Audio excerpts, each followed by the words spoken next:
Sabah yang menyalahi sunnah yang kajit ke tabiat atau adat orang awam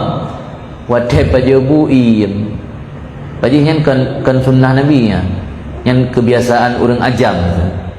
yang sunnah Nabi sirah pajabu berhabar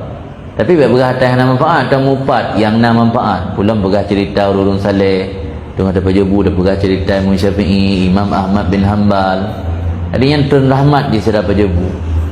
itu yang mana biasa ada berhabar ada kata pajabu saking fokus tak pajabu anda berhabar sengap ke paling banyak mandung fokus buat pajabu yang menyalahi sunnah yang lahir berham yang sunnah tu berhabar be'im apa yang kata im tanya fokus ke makanan tapi punya sambil ada berhabar anda terasa di makanan anda le malam agama hang bipela makanan gi piyo dalam tro mamnya hana ada berhabar buat pihana lain ke baju-baju tok